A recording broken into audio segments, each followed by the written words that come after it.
사람, 하나님이 찾으시는 지도자의 지도력이라는 제목으로 말씀을 드리면서 함께 은혜 받는 시간 되어지기를 원합니다. 사사기에 대해서 지금 제가 말씀을 드리고 있는데, 사사기에서는 지도자의 중요성에 대해서 강조해서 말씀하고 있는 말씀의 내용들입니다. 하나님께서는 하나님 백성된 이스라엘 백성들이 위기에 처할 때마다 하나님은 지도자를 세워서 이스라엘을 위기 가운데서 건져냈던 것입니다. 특별히 오늘 사사기 4장과 5장 말씀에 보면 두 주인공이 나옵니다. 드보라라고 하는 여성 사사가 등장하고 야엘이라고 하는 그런 여성이 대장부 같은 여성이 등장하고, 이들에 의해서 이스라엘 백성들을 전쟁에서 승리하게 하고 위기에서 건져내는 놀라운 역사가 있었습니다. 지도자의 지도력은 굉장히 중요합니다. 그래서 일반적으로 지도자에 대해서 배선장과 같은 존재가 지도자다 이렇게 얘기합니다. 배에서 선장의 지도력이 중요한 것은 무엇보다도 그 지도력에 따라서 배에 탔던 승객들의 생사가 좌우될 수 있기 때문에 이 배의 선장이 소중한 것입니다. 사실 떠오르기 싫은 아픈 기억이지만 세월호의 안타까운 희생, 이것도 선장의 지도력 부재가 얻은 그런 안타까운 그런 아픔이요, 그리고 상처로 우리가 남아있는 것입니다. 기본적으로 선장과 선원들이 해야 할 일이 어떤 걸까요? 안전하게 원하는 장소까지 이렇게 잘 즉 목적지에 도달할 수 있도록 하기 위해서 배에서 모든 책임을 지고 있는 자들이 선원이고 선장이지 않겠습니까? 배에서 어떤 위기나 어떤 어려운 일이 발생하면 최대한도로 안전하게 승객들을 안전하게 그들을 구명하고 난 뒤에 마지막에 선원과 선장이 배를 빠져나가는 것은, 이것은 기본이요, 선장의 그 하나의 기본적인 수칙이요 원리입니다. 그러나 세월호 사건은 어린 꽃피지 못한 학생들 우왕좌왕하는데, 그리고 승객들을 내버려두고 자기들이 먼저 그대로 뛰쳐나왔다는 거, 부끄러운 일이지만 선장은 옷도 제대로 입지 않고 허겁지겁 뛰쳐나오는 그 모습을 보면서 너무나도 분노를 전 백성들이 금치 못하고 우리가 안타까워했던 그런 사건죠. 이걸 볼 때마다 세월호의 사건을 보면 배 선장의 지도력이 얼마나 중요한가라고 하는 것을 우리가 다시 한번 생각하게 하곤 합니다. 이러한 사실은 배뿐만 아니라 세상의 그 어떤 단체도 다 똑같이 적용되는 것입니다. 적게는 가정에서부터 회사, 직장, 사회, 국가, 어떤 단체도 지도자의 지도력에 따라서 흥하기도 하고 쉬하기도 하고, 또 모든 사람들에게 편하기도 하고 고통을 안겨주기도 하는 것입니다. 그런데 한 가지 중요한 것은 이 지도자는 태어난 것이 아니라 만들어진다라고 얘기합니다. 어느 시골 구석진 마을에 어느 한 사람이 찾아가서 거기에 그 어르신에게, 나이 연세 드신 어르신에게 물어봤어요. 여기 어르신, 이 마을에 훌륭한 지도자가 태어났습니까? 라고 얘기하니까, 이 조그마한 마을에 무슨 훌륭한 지도자가 태어나겠습니까? 아이들만 태어납니다. 다시 얘기하면은 태어날 때는 아이들이지만 그들이 잘 양육돼서 성장하면 거기에서 훌륭한 지도자들이 얼마든지 태어날 수 있다라고 하는 점입니다. 그래서 교육이 중요한 것입니다. 인간으로서 기본적인 기본을 갖추고 그 모든 것들을 잘 이렇게 교육하는 것들이 우리에게 굉장히 중요한 요소가 되어질 수 있다라고 얘기합니다. 그래서 유태인들은 가장 큰 투자와 가장 큰 관심을 갖는 것이 자녀교육입니다. 물론 한국에서도요, 자녀교육에 대해서는 세계에 뒤떨어지지 않는 나라입니다.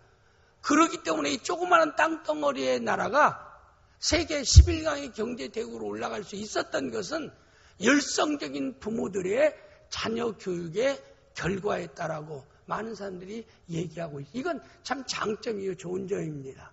그러나 올바른 홍익인간으로 얘기하는 올바른 인간교육을 겸비해서 같이 교육시켰다면 한국이 보다 나은 경제만 선진국이 아니라 중국 이상이 아니라 삶의 모든 인간의 삶도 선진국에 도달한 정말 멋있는 이 대한민국 되지 않을까 하는 그런 아픈 마음이 있는 것입니다. 그래서 지도자는 태어나는 것이 아니라 만들어진다라고 얘기합니다. 그런데 한 가지 중요한 것은 하나님께서 지도자로 세우고자 할 때는 세상 기준하고는 다릅니다. 세상에서는 환경과 조건과 재능과 능력을 따라서 지도자로 세웁니다. 그런데 신앙 안에서 하나님의 역사는 그러지 않아요. 자격이 구비되지 않았는데도 환경과 조건이 열악한데도 약점을 가지고 있는데도 하나님이 그들을 들어서 위대한 하나님의 놀라운 역사를 이루어갔던 사건은 성경 가운데 수없이 증거되고 있는 것입니다. 그래서 이런 것들을 가리켜서 우리가 일반적으로 얘기할 때 역설적인 진리다. 옆 사람한테 역설적인 진리입니다. 네. 이건 신앙 안에서 세상 사람들이 이해할 수 없는 일들이 신앙 안에서 믿음 안에서 성경 속에서 일어나고 있고 성경이 일어나는 일은 성경 속에서 끝나는 일이 아니라 오늘 또 계속해서 그런 역사의 사건이 믿음 안에서 하나님이 그런 놀라운 역사를 이루어가고 있다라고 하는 사실입니다. 제가 지난 주일에 이미 하나님이 쓰셨던 3명의 사사를 소개하면서 그 가운데서 에웃이라는 사사와 삼갈이라는 사사에 대해서 제가 지난 주일날에 설교했습니다.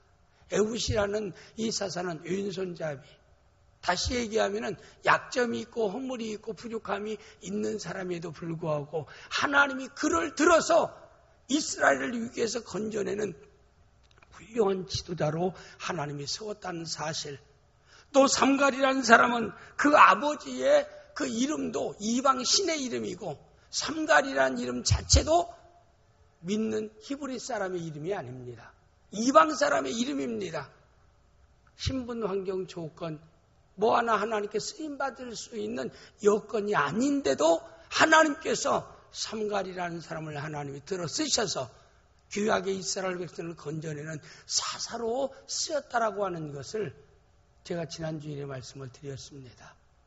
하나님 보는 기준과 인간이 보는 기준은 달라요. 사울이 자만에 빠질 때 하나님이 사울을 버리셨습니다. 하나님은 언제나 교만한 자를 버리시고 겸손한 자를 하나님이 쓰시기 때문에 사울이 왕이 되어지니까 그가 자만에 빠졌어요. 교만에 빠졌어요. 그래서 교만은 패망의 선봉이요. 겸손은 존귀의 앞잡이라. 사울을 하나님이 보내시고 하나님이 사무엘 선지자에게 베들레헴에 가면 이새의 아들이 있는데 그 가운데 한 사람을 네가 기름을 부어 이스라엘의 왕으로 세우라. 하나님은 이새 8명의 아들이 있는데 누구라고 이름을 밝히지 않고 아들 중에 한 사람을 기름 부어 왕을 세우라고 이렇게 말씀합니다. 물론 사무엘 선지자는 베들레헴 시골에 사는 이새에게 연락을 합니다. 당신의 아들 중에 한 사람을 기름을 부어 왕을 세우라고 하는 나에게 말씀했기에 몇 날 며칠 날 내가 당신 집에 갈 테니까 당신의 아들은 준비하고 기름 부을 아들 중에 한 사람을 기름 부어 왕으로 장차 이스라엘 2대 왕으로 세워질 수 있는 왕을 내가 기름 부어 세우게 갈 테니까 준비하라 라고 가보니까 사무엘이 가보니까 이새는 7명의 아들을 준비시켰습니다. 큰아들 엘리압은 외모나 그의 언어하는 언어나 모든 태도나 보니까 왕제로 보입니다. 사무엘이 누구예요? 하나님의 사람입니다. 하나님이 선지자로 세워진 훌륭한 사무엘 같은 선지자. 그의 눈은 일반인과는 좀 다릅니다. 근데 그의 눈에 보니까 엘리압은 모든 면에서 왕제입니다.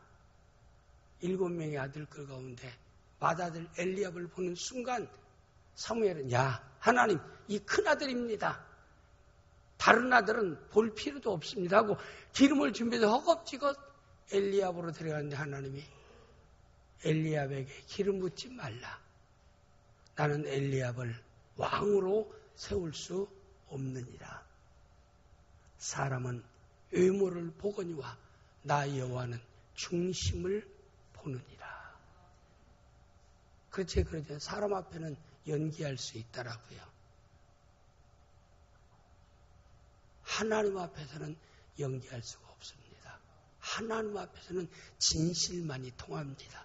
옆 사람한테 사람 앞에는 연기해도 하나님께 연기할 수 없답니다. 얘기하세요. 이걸 우리가 알아야 돼요. 사람처럼 하나님이 통하지 않아요. 어떤 사람은 하나님께 연기하는 중에 한 사람이 기도입니다. 진실된 기도를 해야 되는데 하나님 앞에 나타나기 위한 진솔되지 못한 기도를 드리는 사람이 있어요. 그건 믿음의 기도가 아닙니다. 성경을 많이 그러다 쓰고 청산유수같이 기도를 해도 그건 하나님께 진실된 기도일 수가 없어요. 사람들은 감동도 해요. 야, 참 설교 은혜롭게 잘한다.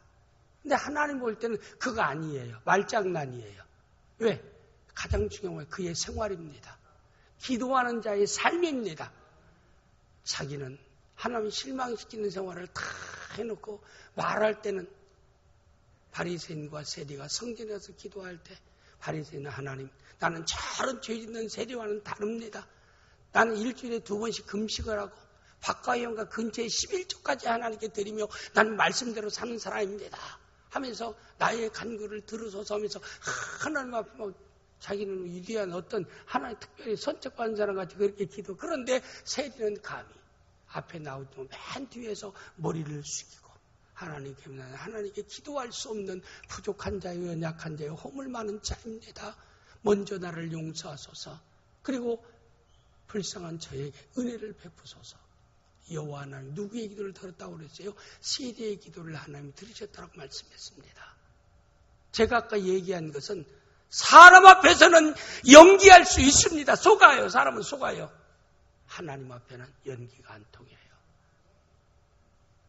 하나님은 진실된 분이십니다. 진솔되게 믿음의 기도를 드려야 합니다. 하나님 앞에 우리의 삶은 진실되어야 합니다. 이게 우리에게 중요한 거예요.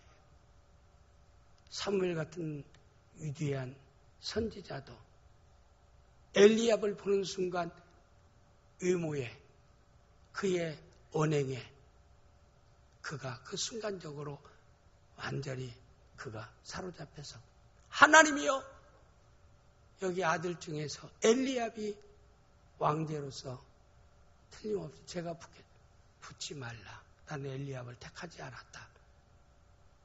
그를 내가 이미 버렸느니라. 사람은 외모를 보거니와 나 여호와는 중심을 보느니라. 둘째 아들도 셋째 아들도 넷째 아들도 다섯째 아들도 그렇게 꾸벅꾸벅 좋으십니까? 고개 아프시겠어요? 여섯째 아들도 일곱째 아들까지 쳐다보지 말아요. 저는 저만 봐요. 좋은 사람은 그냥 얼마나 미안하게 쳐다보면 고개 떨어지겠는데 이렇게 하면 졸면서 잘못하면요 목 빌 수 있어요. 설교 듣다가. 그럼 내일 병원 치료해야 돼요. 좀 짧은 시간 말씀 듣는데 그렇게 힘드세요. 예배 실패하면요 아세요. 일주일에 생활이 실패합니다. 여러분 예배 실패하면 일주일에 생활이 실패해요. 실패된 삶을 살기를 원하십니까? 하나님의 은혜 베풀지 않는데 여러분이 뭐 성공할 수 있다고 생각해요? 성취할 수 있다고 생각하십니까? 착각하지 마세요. 옆사님 착각하지 맙시다. 내가 다 할 수 있다고요? 난 능력이 있다라고요? 난 지혜롭다고요? 별거 아니에요. 하나님이 숨쉬기 운동 3분만 딱 심장 멈추면은 여러분은요, 지식, 재능, 물질, 여러분 못 써요. 자, 우리가 주제 파악을 바로 하면은 사람 앞에나 하나님 앞에 겸손할 수밖에 없어요. 바른 것 알면 겸손할 수밖에 없는 것입니다. 기도하지 아니할 수 없어요. 하나님의 은혜를 구하지 아니할 수 없는 것이 여러분과 저입니다. 저는 성경을 대할 때마다, 성경의 사건을 항상 접할 때마다 사무엘 같은 사람도 똑바로 보지 못하더라 이 말입니다. 제가 얘기하는 것은 하나님의 은혜 아니면 인간은 완전할 수가 없다 이 말입니다. 하나님 깨닫게 해주셔야 돼요. 하나님이 보게 해주셔야 합니다. 하나님이 분별을 하게 해주셔야 합니다. 사람은 외모를 보거니와 환경 좋고 눈에 나타난 건 보이 나의 여호와는 눈에 너희 보이지 않는 것까지 본다. 마음을 본다는 하나님만 정확하게 볼 수 있어요. 우리의 삶을 정확하게 볼 수 있는 분은 여호와 하나님 한 분밖에 없는 것입니다. 7명을 다 기름 붓지 못하고 말지 않아요. 그러니까 얼마나 당황하겠어요. 7명이 있는데 7명을 하나도 기름 붓지 말라라고 얘기하니까 사무엘 선지자가 이새에게 물어봅니다. 혹 숨겨놓은 아들이 있습니까? 이상하게는 듣지 마세요. 숨겨놓은 아들이라고 하니까 혹시 여기 없는 아들이 있습니까? 예, 막내 다윗이라는 아들이 있기는 있는데 형님들 지금 들에서 양치고 있습니다. 그 아들을 불러오라고 그랬어요. 그러면 불러올 때는 시간이 길게 음식 먹고 좀 서서히 기다려. 아니다. 주의 일을 하게 되는 나는 음식을 먹지 않겠다. 그건 삶의 우선순위를 얘기하는 겁니다. 믿는 사람은 사명 감당하는 음식 먹지 말라는 뜻이 아니에요. 때를 다 넘겨야 된다는 뜻도 아닙니다. 삶의 우선순위의 중요성을 우리에게 말씀하고 있는 것입니다. 우선해야 할 일과 나중에 해야 할 일을 분별하고 살아가는 것이 지혜로운 사람이에요. 믿음을 따라 사는 사람입니다. 준비되지도 않았어요. 형님들 양치는 제대로 목욕도 하지 않고 아마 머리 손질도 제대로 하지 않고 그대로 달려오는 다윗을 사무엘이 보는 순간 그의 마음을 감동하는 거예요. 이새의 아들 다윗을 만나니 내 마음에 합한 자로다. 내 뜻을 그를 통해 이루리라. 하나님께서 말씀하신 말씀의 내용입니다. 제가 아까 역설적인 진리라고요. 하나님이 보시는 거하고 사람이 보는 거, 하나님이 요구하는 자격하고 사람이 보는 자격은 똑같지 않다는 거. 고린도서에 얘기한 대로 우리 하나님은 약한 자를 들어서 강한 자를 부끄럽게 하시고 미련한 자를 들어서 지혜로운 자를 부끄럽게 하시고 없는 자를 들어서 있는 자를 부끄럽게 하시는 하나님이다. 용기 가지세요. 옆 사람들한테 용기 가집시다. 예, 우리도 얼마인지 하나님께 존귀하게 쓰임받을 수 있습니다. 누구나가 쓰임받을 수 있다 이 말입니다. 내가 삼갈같이 내가 애웃같이 약점과 부족함이 있다 할지라도 하나님 앞에 겸손하고 진실된 믿음의 사람으로 내가 하나님 앞에 거듭날 때 하나님 나를 통해서 위대한 놀라운 역사를 이루어갈 줄을 믿습니다. 오늘 사사기 4장 5장은 주인공이 두 사람이에요. 아까 얘기했던 사사 드보라는 여성 사사와 그리고 또 한 사람은 야엘이라는 여성입니다. 드보라는 사사로서 이스라엘을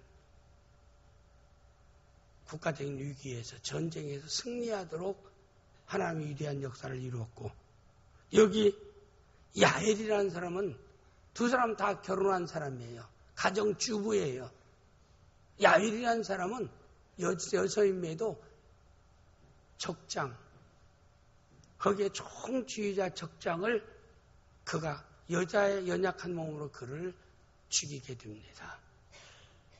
결국에 전쟁에 패해서 그 적장이 도망쳐 와서 야헬의 집으로 오게 되는 건데, 야헬은 그 당시에 이스라엘을 함락하고 있었던 야빈 왕의 그 왕과 좀 친밀한 관계를 가지고 있던 사람이기 때문에 위기에 처하자마자 야헬 여성이 있는 그 집에 숨어달라고 찾아왔습니다.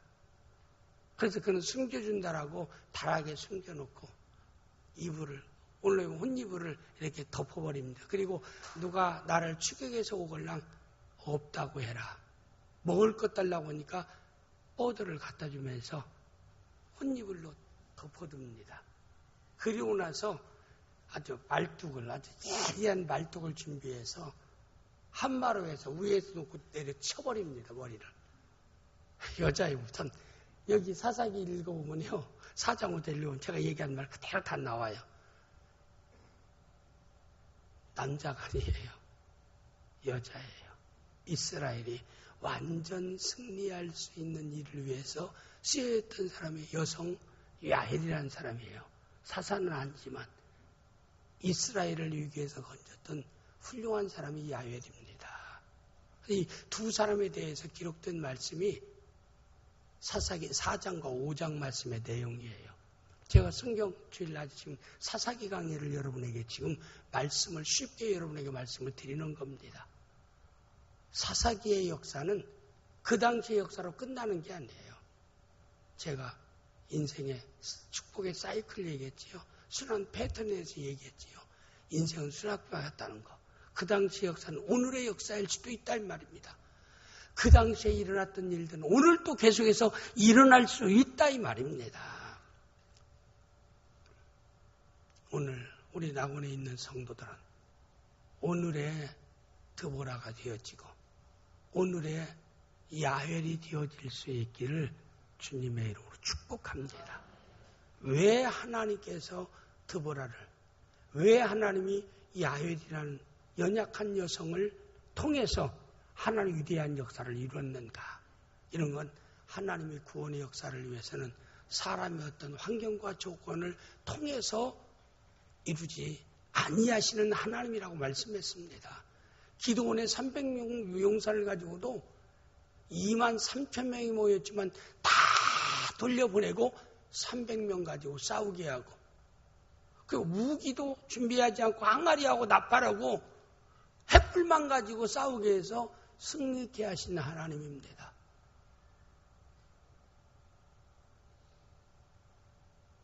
하나님의 전능성을 하나님의 손으로 구원하신 것을 나타내고 있는 귀한 말씀의 내용입니다. 그래서 오늘 우리 사사기 4장 5장을 통해서 연약하게 보이는 드보라,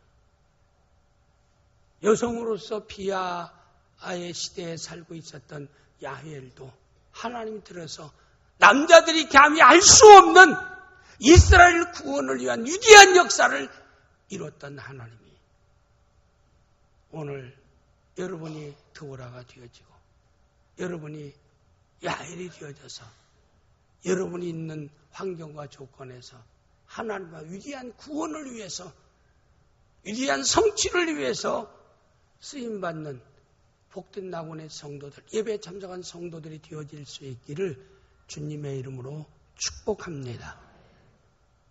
하나님께 쓰임받게 되는 나는 지렁이일 수도 있어요. 지렁이 같은 야곱일 수도 있습니다. 지렁이 같은 야곱, 버러지 같은 야곱일 수도 있지만은 하나님의 손에 붙잡힌 바 되어질 때는 이가 날카로운 새 다잡기 같이 되어서 산들과 작은 산들을 부숴 파서뜨릴 것이며 여호와로 인하여 자랑하고 이스라엘의 거룩한 자로 인하여 즐거워하는 귀한 놀라운 능력의 역사가 오늘 또 여러분 한 사람 한 사람을 통해서 생활 가운데 체험되어지고 간증되어질 수 있기를 주님의 이름으로 축복합니다. 주님의 이름으로 축복합니다. 성가대 주님의 이름으로 축복합니다. 성가대 하면서 제일 적어. 찬양만 잘하면 다 잘하는 게 아니에요. 아멘도 잘해야 됩니다. 아멘은 내가 믿습니다. 나도 그것이 나의 것이 되기를 원합니다. 나도 역시 그런 간증의 삶을 살기를 원한다는 그런 고백입니다. 아멘이 필요한 거예요. 하나님 말씀 앞에서는 하나님이 이 두 여성을 하나님이 쓰신 이유가 무엇인가? 귀하게 쓰임받은 여건이 무엇인가?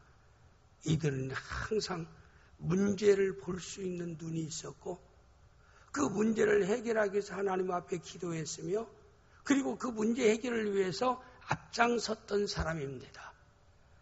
사사기 5장 7절 말씀 내용에 보면은 이스라엘은 마을 사람들이 그쳤으니 나 드보라가 일어나 이스라엘 온미가 되기까지 그쳤도다. 이 말은 뭐냐면 마을 사람들이 그쳤다는 건 지도자가 없었다 이 말입니다. 위기나 어려운 상황이 있을 때 지도자라는 건 문제를 해결할 수 있는 사람입니다. 세상에 어디나 가정에서도 문제예요. 어떤 문제가 생겼을 때는 해결할 수 있는 지도자가 없고 교회나 사회나 단체도 어떤 어려움이 있을 때는 그걸 해결할 수 있는 지도자가 필요한 거예요. 그런 사람이 있어야 됩니다. 근데 이스라엘이 위기에 처해 있는데도 전혀 이스라엘을 건져낼 지도자가 없었더라. 근데 거기에 그는 내용 보니까 이스라엘의 어머니가 되기까지라고 그랬죠. 지도자는 태어나는 것이 아니라 만들어진다라고 얘기했어요. 되기까지. 드보라가 이스라엘의 어머니가 되기까지 지도자로 세워질 때까지 이스라엘은 지도자가 없었더라. 그런 말씀의 내용입니다. 드보라는요. 그리고 야헬은 문제가 있을 때 문제를 볼 수 있는 눈이 있었습니다. 어떤 문제가 있을 때 문제를 왜 이런 문제가 일어났을까?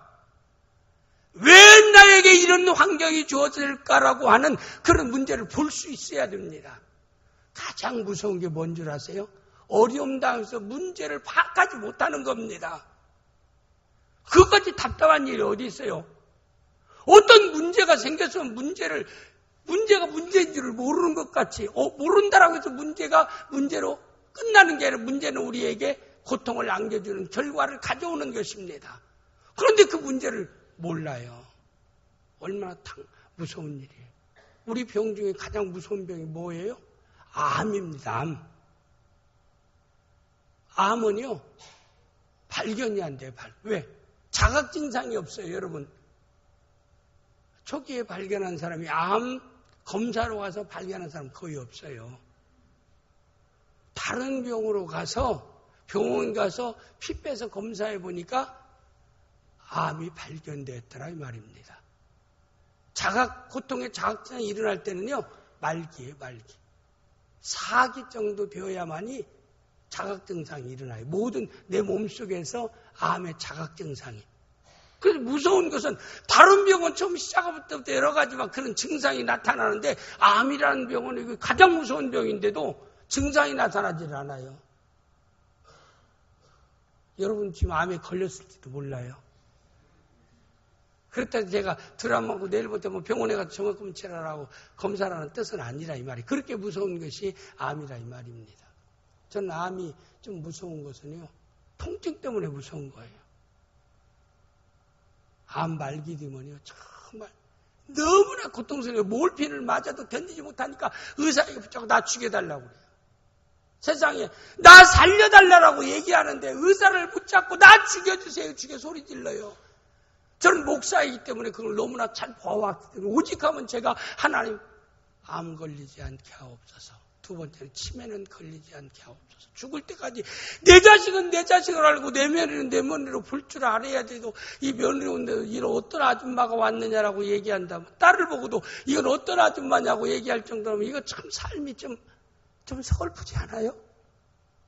아니 죽을 때까지 내 자식은 내 자식으로 좀 인식하고 있다 세상 떠나야 하지 않겠습니까?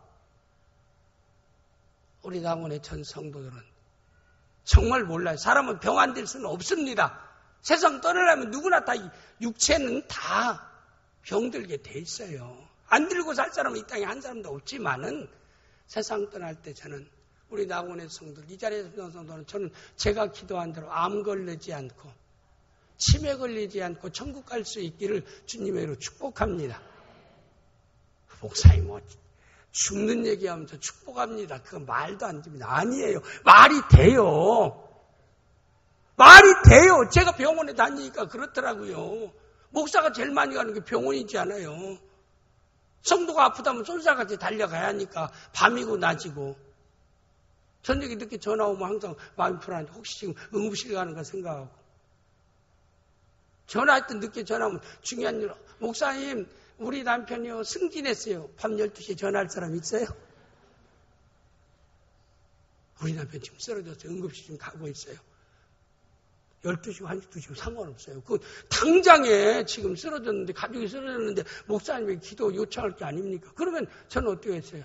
아이고 이제 그냥 가서 진짜를 받으세요. 제가 내일 잠자고 내일 아침에 아침밥 먹고 갈 테니까. 그런 목사가 세상에 어디 있대요.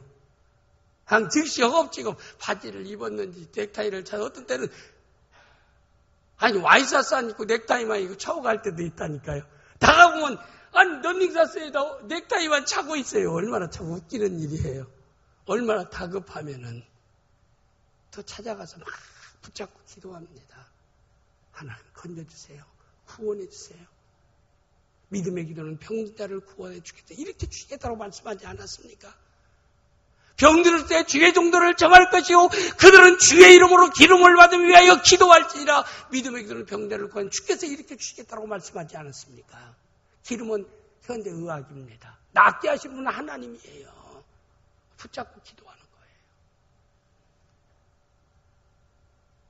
거예요. 우리 어느 단체나 마찬가지, 크고 작은 모든 단체에서 문제가 생겼을 때 문제를 볼 수 있어야 된다 이 말입니다. 그리스도인들은 봐야 돼요. 성도들은 볼 수 있어야 됩니다. 나와 관계된 사건에서는 오늘의 드보라가 되어지고 오늘의 야헬이 될 수 있기를 주님으로 축복합니다. 성도들은 기도하기 때문에 봐야 돼요. 하나님의 말씀을 듣고 있기 때문에 문제를 볼 수 있어야 된다 이 말입니다. 문제 보고 나서 지적만 하고 비판만 해서는 안 돼요. 대안을 제시해야 됩니다. 문제를 하나님이 보여주셨으면 대안까지도 하나님이 주시는 줄을 믿습니다. 드보라에게 위기에서 건질 수 있는 문제를 위기에 대한 것도 보게 하시고 위기에서 건질 수 있는 해결도 하나님 앞에 해답을 얻었어요. 그리고 그 해답을 실제 행동으로 앞장서서 옮겼습니다. 실천했습니다. 저는 우리 한국 사회의 안타까운 점은 뭔 줄 아십니까?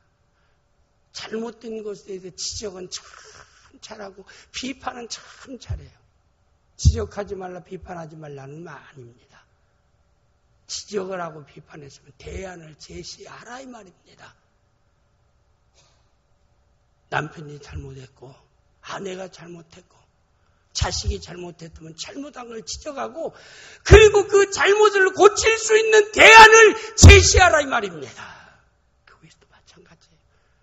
제가 성경적으로 모든 객관적으로 볼 때 잘못된 게 있다라고 하면은 그 잘못된 점을 담임에게나 교육자들에게 얘기하고 대안까지 제시하라 이 말입니다. 성도의 눈에 보였다면 하나님의 대안도 주시는 하나님입니다.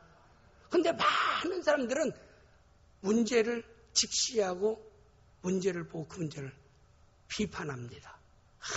한국교회가 썩어서 뭐가 잘못돼서 뭐가 자기는 아무 상관이 없고 자기는 외계에서 온 사람 같이요. 선사인 양 얘기해. 자기는 된 들보가 가득 차 있으면서도 형제 눈에 티 하나를 보면서 네 티 빼라고 그래요. 그런 사람들이 너무나 많아요. 우리는 정죄하는 사람보다는 이해하고 용서하는 사람이 되어야 합니다. 우리 예수님 그랬죠. 현장에 가늠한 여인을 붙잡고 왔다. 이런 사람은 모세의 율법에 돌로 쳐 죽여야 되는데 예수님은 어떻게 해야겠습니까? 율법대로 지키겠습니까? 이 사람을 그냥 눈 감고 봐주겠습니까? 주님 뭐라고 얘기하겠어요? 너희들 가운데 죄가 없는 자가 너희들 가운데 죄가 없는 자가 돌을 들어 여인을 치라고 했습니다. 그 시간을 가지고 뭔가 당이나 무슨 글씨를 썼어요. 아마 글을 쓸 때 양심이 화인 맞아갖고 돌 들어 치는 놈은 즉사하게 하여 주시옵소서. 그렇게 글 썼을지도 몰라 우리 주님이. 제 생각이에요. 그건. 그러면 저들로 하여금 올바른 양심 기준에 의해서 대처하게 하여 주옵소서. 그럴 수도 있어요. 시간이 흐른데 그 사람들이 하나둘 몽둥이 돌을 다 놔두고 다 그냥 다 실실 피해가요. 조용해집니다. 고발하는 사람들이 하나도 없어요. 주님이 나중에 고기를 들어보니까 여인 혼자 있어요. 너를 비판하던 그 많은 사람들이 다 어디 갔느냐. 주님 말씀 듣고요. 다 몽둥이랑 돌이랑 놔두고 다 갔어요. 우리 주님이 하신 말씀. 나도 너를 정죄하지 아니하노니. 정죄할 수 있는 그리스도입니다. 나도 너를 정죄하지 아니하노니 다시는 가서 죄를 범하지 말라. 이렇게 현장에 가늠하다 죄짓다가 이렇게 쫓겨오는 일을 반복하지 말라. 기회를 주고 대안까지 우리는 제시했습니다.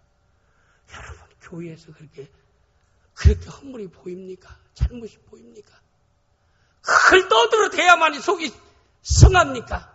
당신의 기준이 맞지도 않은데, 객관성이 없는데, 옳지도 않은데, 옳은 것은요, 객관성이 있어야 되고, 옳은 것은 역사성이 있어야 되고, 옳은 것은 인격성이 있어야 됩니다. 누가 봐도 옳다라고 인정되어야 되고, 역사적으로 비춰봐도 옳아야 되고, 성경에 비춰봐도 옳아야 되고, 윤리와 도덕적으로 이것을 내가 비판해서 하나님 영광 드리고 교회 영광 드리고 교회를 화목하게 하고 교회의 유익을 가져오고 서로 평안을 가져올 수 있는 비판 같으면 하라 이 말입니다. 그렇지 않다면요.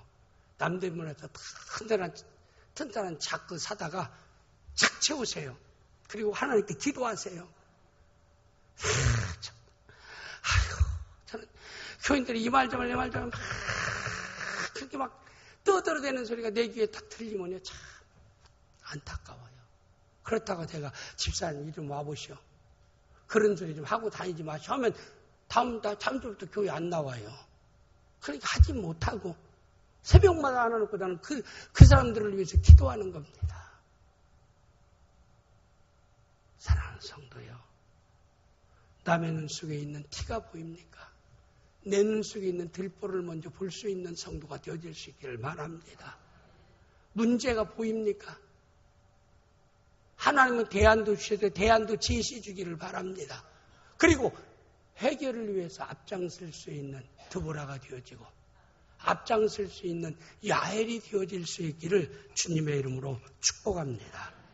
두 번째 중요한 것은 하나님이 어떤 사람을 찾으시는가? 다른 사람과 함께하는 사람입니다. 사사기 4장 6절 말씀 내용에 보면은 드보라가 사람을 보내어 아비노함의 아들 바락을 납달리 게네스에서 불러다가 그에게 이르되 이스라엘 하나님 여호와께서 이같이 명령하지 않냐나 너는 납달리 자손과 스불론 자손 10,000명을 거느리고 다볼산으로 가라.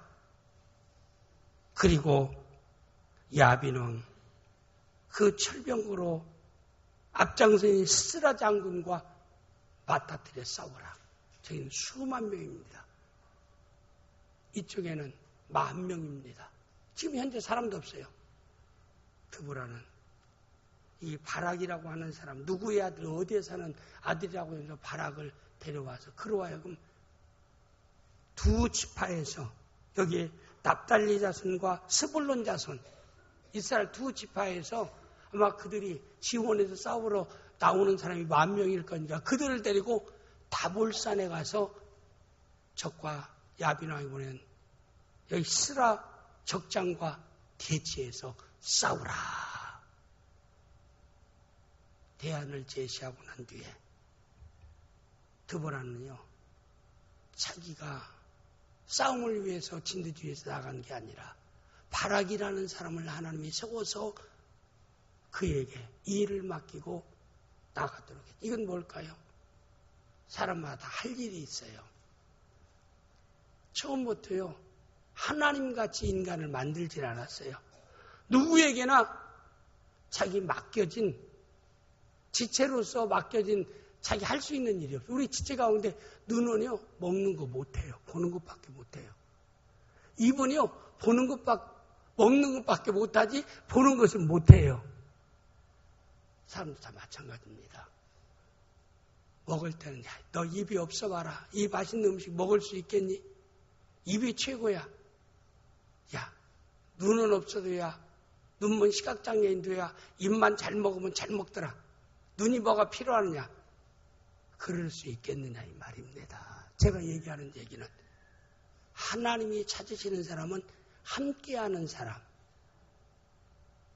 어떤 일을 위해서 자기가 할 때 내 일만이 중요하고 나만이 중요하고 나 아니면은 되는가 봐라. 어떤 데 보면 자기 아니면 여전도회가 되는 것 봐라. 자기 아니면 뭐 교회 일이 되는가 봐라. 뭐 내가 좀 헌금 좀 많이 한다고 내가 좀 열심히 일한다라고 착각하지 마세요. 하나님 누구를 들어서도 하나님이 역사할 수 있습니다. 다 소중한 거예요.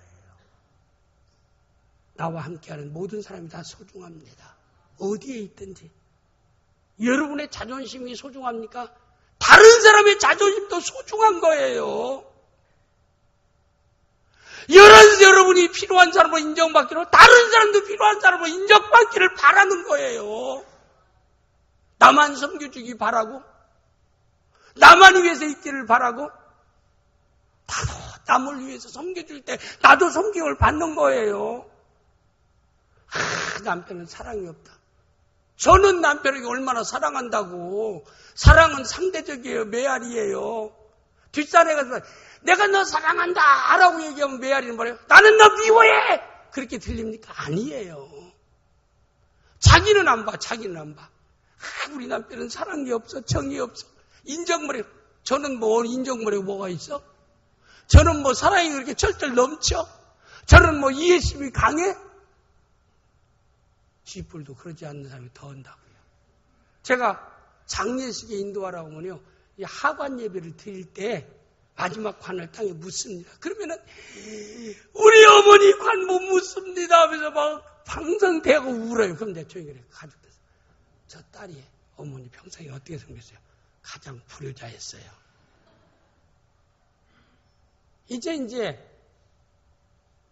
돈 들어갈 일도 없고 섬길 일도 없으니까 지금 시위하는 거예요. 내가 불효자라고 외치는 거나 마찬가지예요. 맞아, 어머니. 내 물어보면 그 사람들 빈수레가 소리가 요란한 겁니다. 사랑하는 성도들이요. 함께하기를 하나님이 원하십니다. 어떤 일이나 함께하려고 하시기를 바랍니다.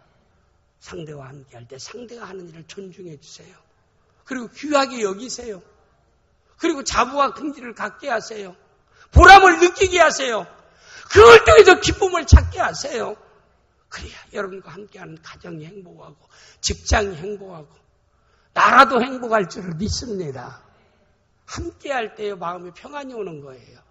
같은 장소에서 저것이 다음 교회 나가도 내가 나가도 두잖아요. 그 사람이 어느 교회 가봐요. 여기 늑대 피해서 그 교회 갔더니 무서운 사자가 또 기다리고 있네. 그 사람들은 빨리 세상을 지구 밖으로 떠나야 돼요. 해답은 딱 한 가지입니다. 있는 장소에서 우리는 좋은 관계를 가져야 됩니다. 자꾸 나들으라고 또 여러분들으라고 누구들으라고 제가 뭐 그러지 않아요? 제가 웃게 얘기한다고 저 목사님 웃기네. 그러지 마세요. 그러지 맙시다. 하나님이 찾는 드보라는 하나님이 찾는 야엘은 그는 함께하는 사람이었습니다. 모든 일을 함께 했어요. 그렇게 얘기하니까 갑자기 여기 나오는 갑자기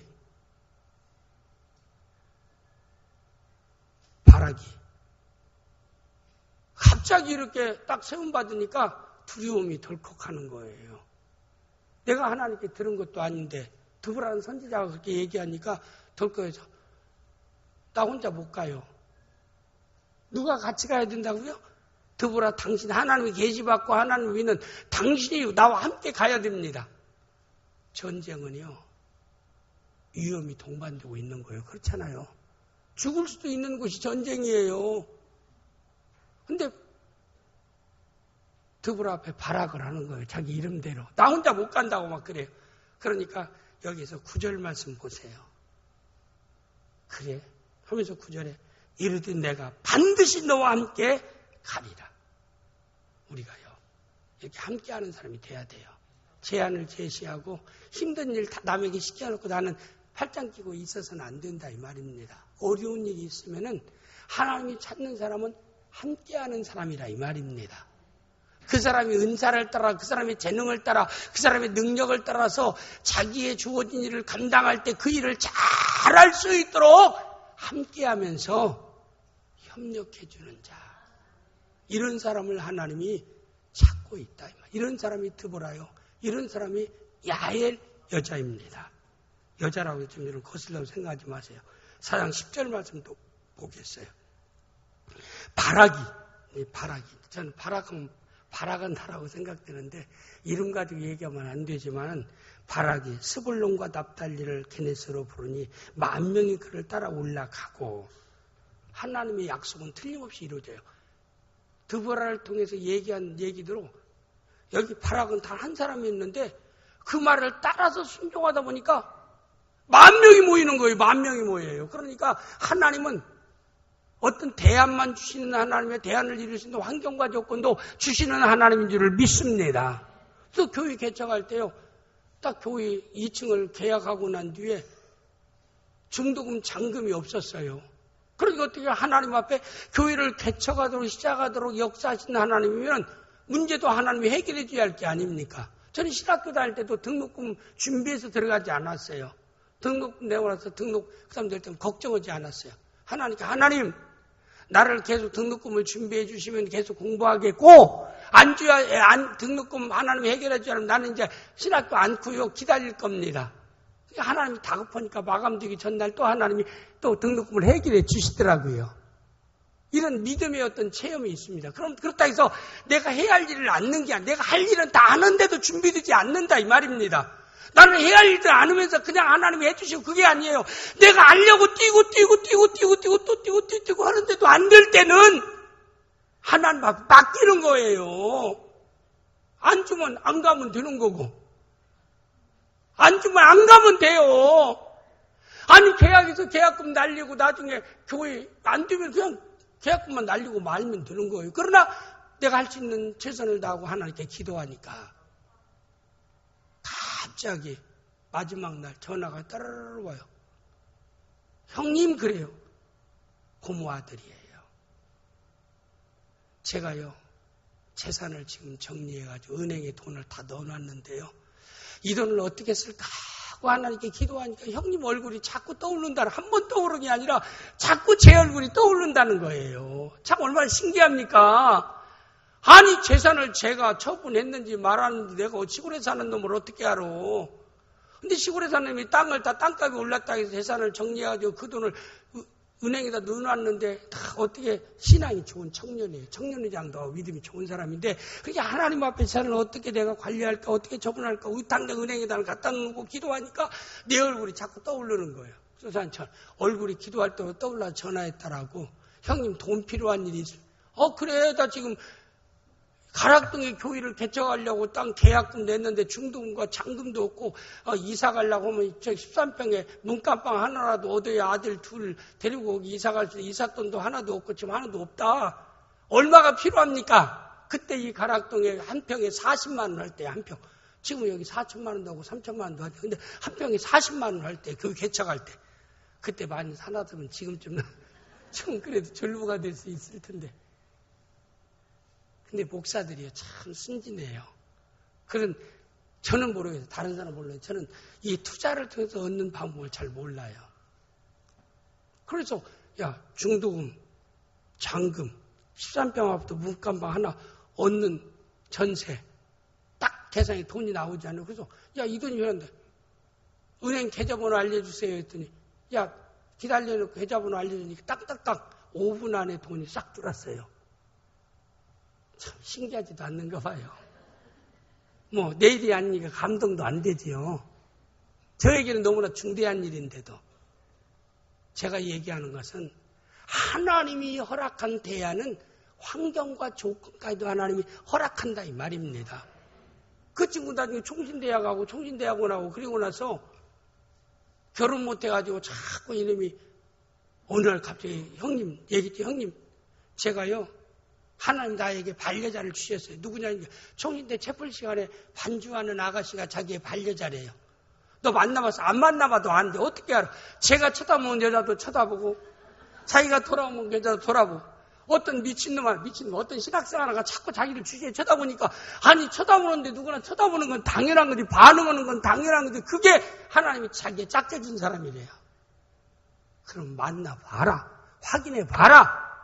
제가 이제 데이트 비용을 주면서 만나보라 했더니 저녁에 늦어도 돌아오지를 않네. 돌아오지 않을 땐 두 가지예요.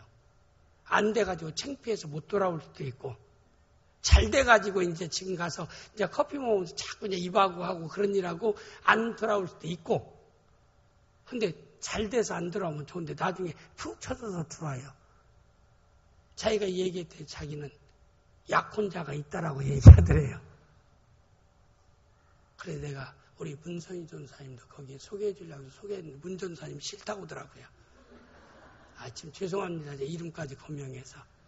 문 전사님 이제 어렸을 때예요. 제가 원래 35년 전에 부목사 할 때 거기에 교사로 일했던 전사님도 그래서 어린이 유치원 한다라고 하면서 교회 개청하면서 문 전사님 그때부터 따라 우리 낙원교회 가장 오래된 분이 문 전사님입니다. 교회 사랑하고 우리 뭐 교육자들이 다 교회 사랑하지만 문 전사님도 교회를 사랑해요. 그래서 내가 제 동생을 사촌 동생하고 소개시켜 주니까 문 전사 보고 나는데 그런 남자는 싫대요. 그래서 지금까지도 시집 못 갔잖아. 그때 갔으면 목사 사모됐을 텐데. 지금 여주에서 목사가 되었고요. 목회 잘하고 있어요. 그리고 영락교회 고등부 교사하고요. 영문과 나온 여자 신앙 좋은 고등부 교사하고 이렇게 결혼을 하더라고요. 참 그런 걸 볼 때 제가 얘기하는 것은 하나님이 대안을 주시면은 대안을 이룰 수 있는 환경과 조건까지도 주신다 이 말입니다. 한 응답받으세요. 그리고 지나보면 응답받았는데 환경 조건이 안 열리네. 그건 응답받은 게 아니에요. 하나님의 응답은 기도했을 때 손바닥만한 구름이 일어나면 그 구름이 온 천지를 어둡게 하고 소나기가 쏟아지는 그런 환경과 조건까지 있어야 되는 것이 하나님의 응답입니다. 그게 기도 응답이에요.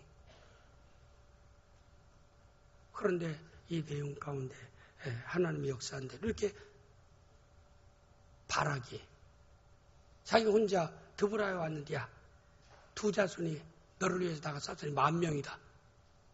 그러는데 10,000명이 모여요. 그래도 겁나니까 그래도 나 혼자 못 갑니다. 나에게 얘기한 당신이 참 남자가 참 자존심 확상해가지고 가면 되지 왜 여자가 꼭 연약한 여자를 꼭 대동해서 전쟁터에 데리고 가야 됩니까? 여러분 가야 돼요? 꼭 드보라 연약한 여자 드보라를 데리고 가야 돼요? 왜 대답이 없어요? 남자 자존심이 있지. 그냥 가면 되지. 근데 같이 가야 한다고. 그러니까 여기 얘기한 그대로 바라기 스불론 앞다리를 게데스로 보니 10,000명이 그를 따라 올라가고 드보라도 그와 함께 올라가니라. 다시 얘기하면은 하나님이 찾는 사람은 고난까지도 함께하는 사람을 하나님이 찾는다는 겁니다. 어디에서나 함께하는 성도, 함께하는 드보라 바라기, 드보라과 또 야엘이 되어질 수 있기를 주님으로 축복합니다. 마지막 말씀 내용은 하나님을 찾는 사람은 하나님을 신뢰하는 사람입니다. 이 말씀의 내용을 보면 하나님이 약속하신 것, 내가 여기 얘기하고 있는 야빈왕과 그리고 여기서 얘기하는 거기 시스라를 너희 손에 넘겼느니라 라고 하는 약속을 믿고 드보라와 바락은 10,000명 가지고 평지에서 싸울 때 상대는 철병, 오늘 보면 전차입니다.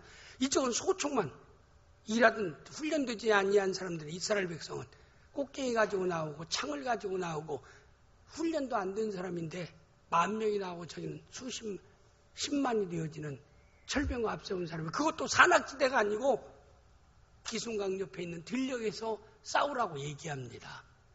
하나님이 싸우라고 무모하게 근데 그 말씀대로 하나님의 약속을 믿고 하나님의 그 말씀을 믿고 바락과 드보라는 같이 기송강력 평지로 싸우러 나갔습니다. 막 결전의 순간이 딱 D-Day가 됐어요. 그런데 갑자기 건기입니다. 이스라엘에 비가 내리지 않아요. 이스라엘의 비는 겨울에 잠깐 내리는데 비가 내리지 않은 건기인데 갑자기 구름이 몰려와서 하늘을 뒤덮고 막 소나기가 쏟아지기 시작해가지고 기송강이 막 물이 흘러넘치니까 단단한 땅이 다 늪지대로 막 변해버려가지고 그들의 철병가가 완전히 다 물에 잠겨가지고 바퀴 하나가 움직이지 않고 말들은 막 다 그 물속에 빠지니까 막 허둥지둥 막 뛰기 시작하고 이 사람 철렁한 갑옷을 입고 있다가 막 이게 무거워가지고 이것도 벗어던지고 막 호적거리니까 바락은 10,000명이 가져가세요. 꽃갱이 가져오고 낫 가져오고 여기까지 와서 허우적거리는 거 같아서 목만 딱 삐고 이게 사사기 4장 5장 집에 가서 읽어보면 내가 한 얘기 그대로예요. 누가 역사하셨어요? 하나님이 역사하셨다 이 말입니다. 만약에 하나님 산악지역도 아니고 딱 이런 외진데도 아니고 일당백으로 싸울 수 있는 요지도 아닌데 어떻게 해서 그런 기손과 평지에서 저들은 철병 900승을 앞서서 전차를 가는 우리는 이 꽃갱이 가지고 이것까지 훈련도 안 우리가 가서 그들 숫자도 비교가 안 되는데 우리가 어떻게나 싸우니까 우리는 못 갑니다. 못 가. 하나님 역사하시겠느냐 이 말입니다. 10,000명의 이스라엘 백성과 거기를 리더했던 바락 그리고 그들에게 하나님을 전달했던 또 드보라 이런 약속을 믿고 나가니까 누가 역사했어요? 하나님이 역사하셨더라. 오늘 여러분이 하는 일이 미약할다 할지라도 그 믿음의 주의 말씀과 신앙으로 여러분이 결단하고 행동한다면 하나님이 여러분을 도우실 것입니다. 위기에서 건져내실 것입니다. 고난에서 건져내실 것입니다. 문제를 해결할 것입니다. 하나님이 역사할 것입니다. 여호와라 있는 칠고 이스라엘 거룩한 자로 자랑하는 놀라운 역사가 삶의 현장에서 체험되어질 줄 믿습니다. 기도합니다. 아버지 오늘의